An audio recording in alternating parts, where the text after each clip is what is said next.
World's second largest continent.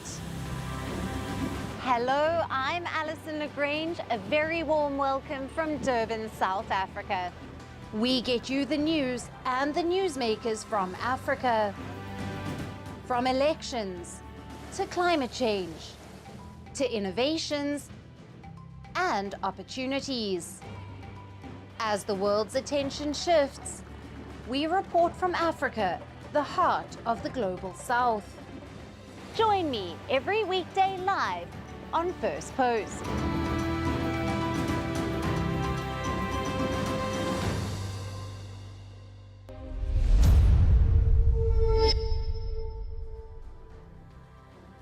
Hello and welcome to Firstpost Africa, where we get you the top stories from the continent and from across the world. I'm Alyson Le Grange, coming to you live from Durban, South Africa. First, let's take a look at the headlines. Turkey's president accuses the West of backing what he said were Israeli plans to attack Lebanon and spread war throughout the region. NATO selects Dutch Prime Minister Mark Rutte as the Transatlantic Alliance's next Secretary General as the war in Ukraine rages on its doorstep. The US president pardons military personnel convicted under a law banning homosexuality in the armed forces for decades. Biden says he is correcting a historic wrong. Flight operations at the Seoul airport disrupted for hours due to the rubbish-filled balloons from North Korea landed on the tarmac and runways. Now, scientists warn over a dangerous strain of mpox that is killing children and causing miscarriages in the Democratic Republic of Congo, calling it the most transmissible strain yet.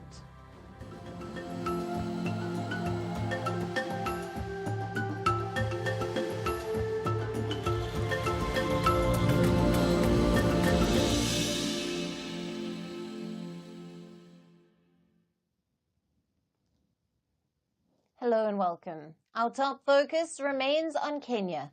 In the last 24 hours, the country has seen outrage and violence peak. Peaceful protests against the tax hikes turned into deadly clashes. And as anger against President William Ruto kept swelling, he has backtracked and will announce that he will not sign the controversial finance bill that introduces new taxes.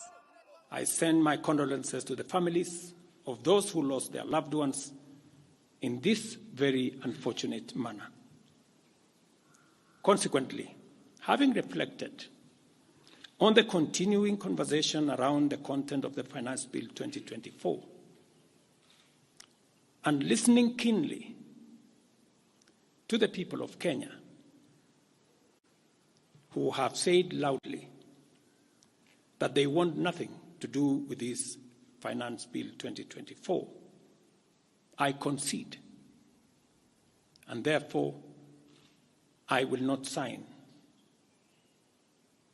the 2024 Finance Bill, and it shall subsequently be withdrawn, and I have agreed with these members that that becomes our collective position. On Tuesday, as the Kenyan Parliament passed the contentious finance bill, protests against tax hikes descended into violence in Nairobi. The police fired tear gas, water cannons and rubber bullets at protesters. Rights groups say the police also resorted to using live ammunition. Authorities claim the protesters pelted stones at the officers, pushed barricades and entered the grounds of Parliament. Angry protesters even set a part of the Parliament building on fire. Videos on local television showed ransacked rooms with smashed windows, while cars parked outside the Parliament were vandalized and flags were destroyed. The governor's office in Nairobi City Hall, which is just a few hundred meters from the Parliament, was set alight. Some demonstrators also broke into the Kenyan National Assembly chamber. The police eventually managed to drive the protesters from the Parliament building and lawmakers were evacuated through an underground tunnel. Military was deployed to support the Kenyan Police. At least 13 people were killed and dozens injured in the deadly clashes. Rights groups have also accused the authorities of abducting protesters. Protests also erupted in other Kenyan cities, including Mombasa and Eldoret. Internet services across Kenya faced severe disruptions during the police crackdown. Reacting to the violence, William Ruto said that the demonstrations were hijacked by dangerous people and criminals who pretended to be peaceful protesters.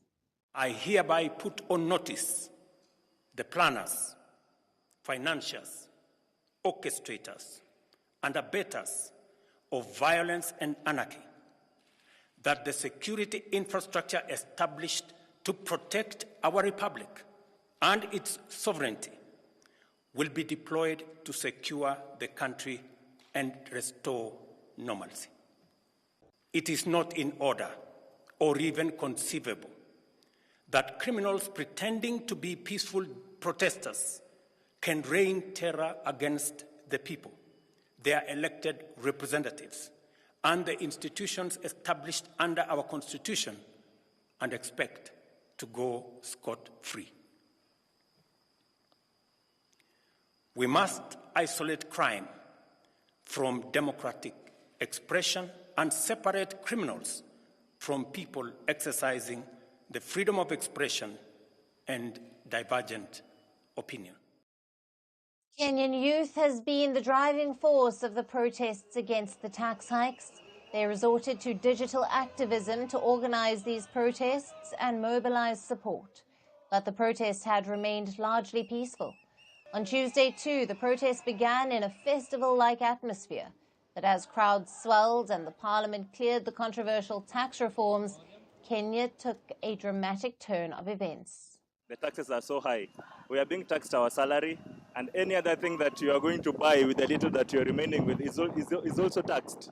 So I think let us just demonstrate. We don't want it to be amended. We want it to be rejected in totality, and let us just kill the snake before it lays. Government treat us like foreigners in this place. We are rejecting every single bill no matter what. In that finance. We are rejecting it, every clause. We are not asking for any amendment. We are asking for them to reject it. The MPs have failed us. We are going to take power with our own hands.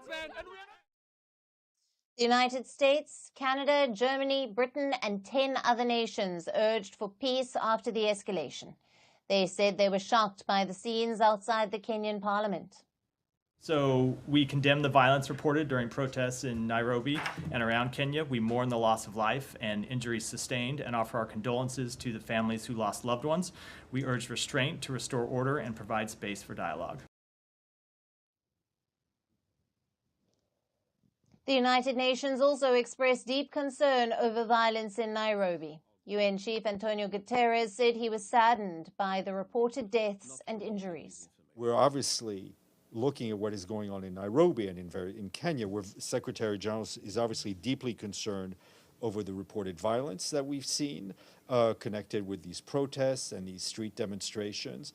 He's very much saddened by the reports of deaths and injuries, including journalists and medical personnel. We're also very concerned about reported cases of targeted arbitrary detentions.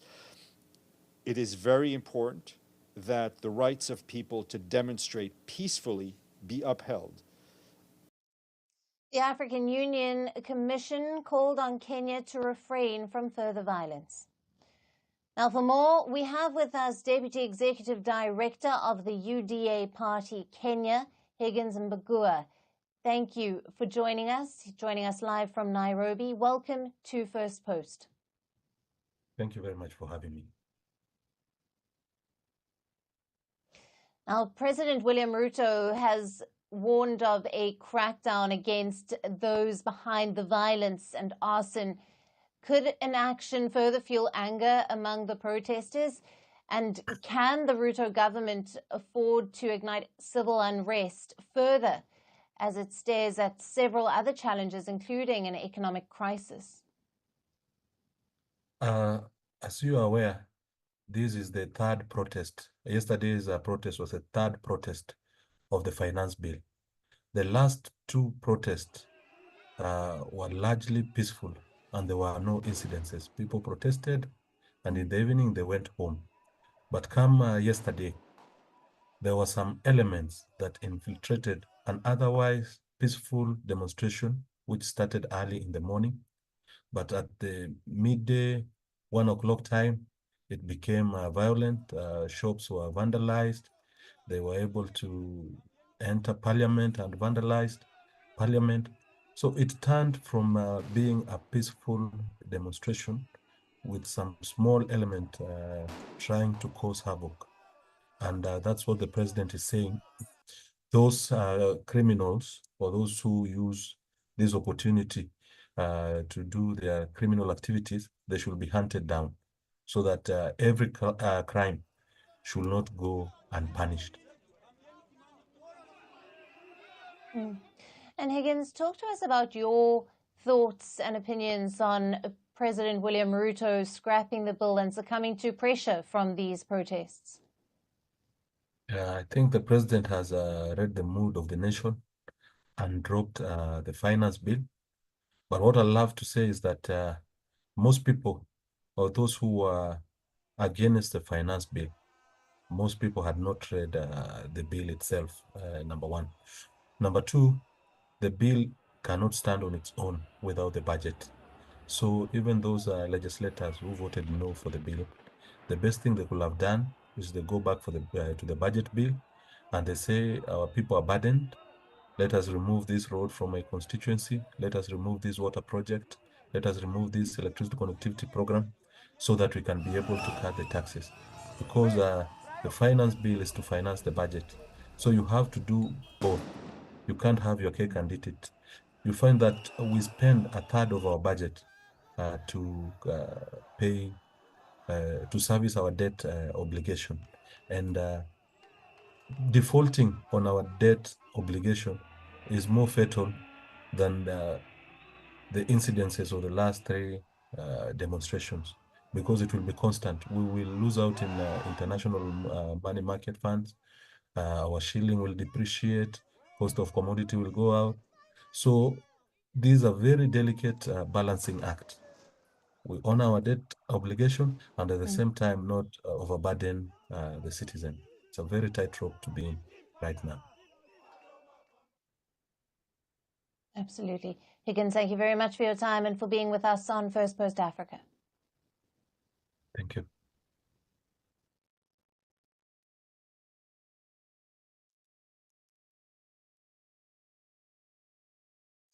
We now shift our focus to Niger. The West African nation is in mourning after 20 of its soldiers were killed in an ambush on Tuesday. Niger's military government says a coalition of terrorist armed groups attacked the security forces. One civilian was also killed in the attack, and at least 9 more are injured. The military has not specified which terror group was behind the attack. However, it said in a statement that the terrorists attacked security forces near the village of Tassia, which lies at Niger's border with Burkina Faso. The area has been a hotbed for Islamist insurgency. Now, the military says several dozen of the assailants were killed in the counterattack, and aerial and ground reinforcements are being deployed to track down the rest of the attackers. Niger is struggling to fight decades-long armed insurgency. In recent years, the country and its other junta-led neighbors, Mali and Burkina Faso, have seen a surge in Islamist attacks. Terrorist groups like ISIS and Al-Qaeda have spread their influence in the region by recruiting fighters and seizing territories. The violence has killed thousands of people and displaced millions. Earlier this month, the group linked to Al-Qaeda claimed responsibility for an attack that killed over 100 Burkina soldiers. Meanwhile, the political instability has given birth to more armed rebellions. Last week in Niger, a rebel group called Patriotic Liberation Front attacked a China-backed pipeline that runs between Niger and Benin. The group is fighting for the release of former President Mohamed Bazoum, who was overthrown in a coup last year. It threatened more such attacks if a $400 million oil export deal between Niger and China is not cancelled. After the attack, Niger announced it's suspending its oil exports to China. While military governments fight the insurgents, long-standing efforts by regional and foreign powers have not been able to contain these attacks. The military governments in the Western Sahel region have pushed out French troops and are now forging ties with Russia to tackle security challenges. Russia's Africa Corps, a rebranded version of the Wagner Group, has been sending military instructors to Niger and Burkina Faso as well as Mali to train the armies to fight the insurgents. However, the region continues to be in the grip of a violent extremism and instability.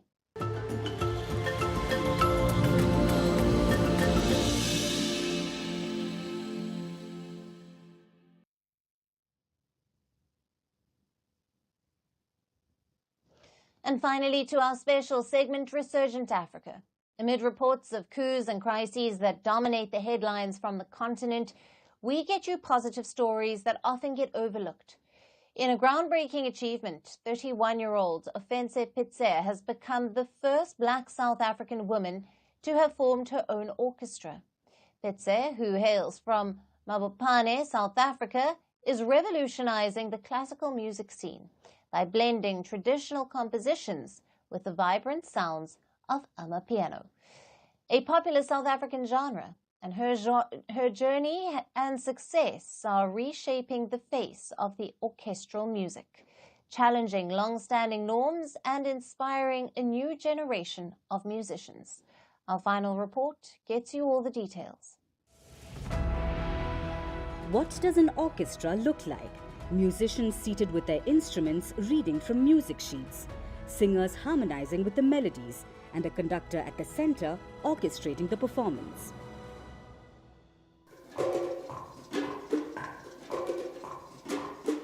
Typically, the image of a conductor is that of a man. However, 31-year-old Offense Pitse is breaking this stereotype. Hailing from Mabopane, South Africa, Pitse is the first black South African woman to own and lead her own orchestra. She produces shows that seamlessly blend classical music with the popular South African genre amapiano. Pitse's love for music ignited early at the age of 12. With encouragement from her church pastor, she picked up her first instrument. So at the time, the pastor of the church was like, listen, if you want to learn how to play an instrument, come on Tuesday. And then my mom dropped me off on Tuesday. I got taught how to play the C scale. And basically the rest was history. So it was a means to an end. Like we're always in church, I had to find something to do. And the evolution of that was my love for classical music, my love for choral and opera. And being someone who is very passionate about young people, I started my own youth choir. By the time she was 25, Pitse had started her own youth choir. As it gained momentum, she expanded her vision. She approached classical musicians to form a 40-piece orchestra. Together, they reimagined classic songs by legendary artists. Despite never dreaming of a career in classical music, Pitse describes her journey as a gift. She leads her orchestra with passion, sensitivity, and authenticity. In 2023, Pitse led a 74-piece female orchestra in a rendition of Alicia Keys' If I Ain't Got You, alongside the Grammy Award-winning artist for Netflix's Queen Charlotte, a spin-off of the popular Bridgerton series. But I would say in terms of the greatest accomplishment in my career, it was the reimagination of If I Ain't Got You with Alicia Keys. We had the 74-piece global female orchestra, right, from across the world. I mean, there were 2 women from Ghana, there was 1 from Senegal. And I think what was also important about that project was how woman-centered it is. So even behind the scenes, there was women there, right? The person printing the music, the person buying, even the arranger, Bobby Jane Gardner, is a woman. While achieving success is challenging, maintaining it is even more so. Pitse acknowledges that recognition brings added pressure, especially as a black woman in a predominantly white, male-dominated field. There's always scrutiny to ensure she knows what she's doing. Like many public figures, Pitse faces online trolls. She often receives comments unrelated to her music. Despite this, she remains resilient and prepared for whatever challenges come her way. Looking ahead, Pitse dreams of working with Beyoncé and hopes to someday create her own body of work. I want people to transcend.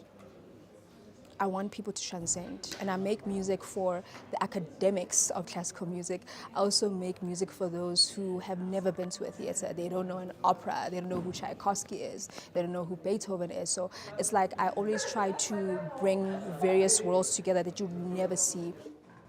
Ofense Pitse's journey is a testament to her resilience, talent, and groundbreaking spirit as she continues to break barriers and redefine what it means to be a conductor. With her unique blend of classical and contemporary sounds, Pitse is not just changing the narrative, she's creating a symphony of possibilities for future generations.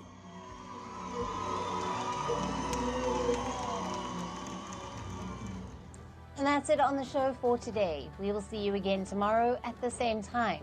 Thank you for watching.